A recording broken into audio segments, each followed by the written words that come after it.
Right, so you've seen the title and you just cannot wait to get into the comment section and really lay into me for this. But wait, hear me out. I think that to an extent, the fragmentation of Android might actually be one of its core strengths. But let me explain.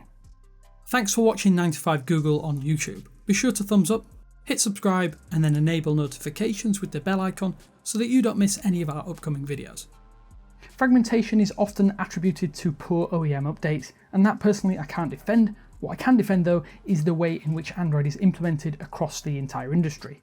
Speak to someone who doesn't know a great deal about tech, and when you mention Android, often the response will usually be Samsung Galaxy. It's with good reason too. Samsung is the biggest Android OEM and they have very little control over the core OS itself. When tech fans think of Android, we often refer to stock. Stock technically doesn't actually exist like it used to. Even Google has jumped on this skinned Android bandwagon to differentiate themselves from the rest of the crowd. We now have 3 core versions of what we refer to as stock Android: the pixelified stock Android exclusive to Pixel phones, Android One, which is designed to offer a similar experience on varied hardware, and finally Android Go, which is a super cut down stockish experience for mostly limited hardware. Even Google's original stock Android is now fragmented. If Google can't even manage it, then it's probably time to embrace this design fragmentation. Notice how I said design, as security patches and OS versions are still a blot on Google's Android spreadsheet. Naturally, if you make hardware, you'll want to reshape and remold Android to meet your own vision of how your phone should operate. And that is where I find myself fighting the corner of the third-party Android skin. The reason for that is choice. Because unlike iOS, Android does need to be scalable. There is no one-size-fits-all version anymore. Android One is of course the closest approximation, but if every single Android phone ran the same version of Android, let's be honest, it would be probably pretty stale.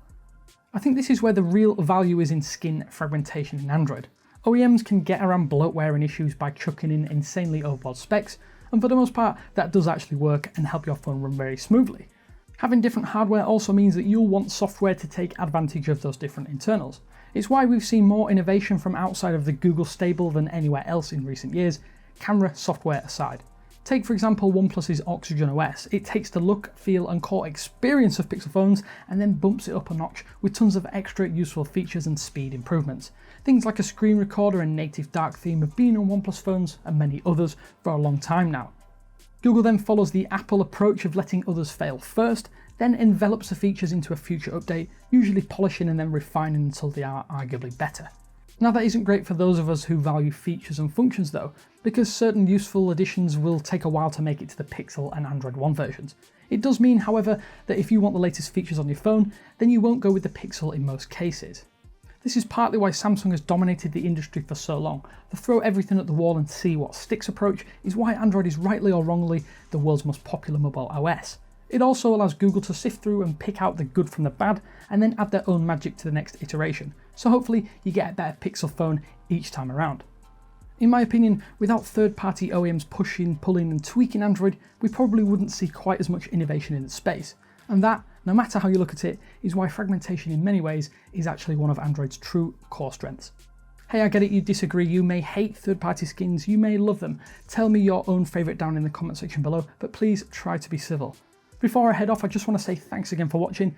If you have enjoyed the video, consider subscribing to see all of our latest uploads. This is one a little different to our usual content and hopefully something we can delve into more in the future.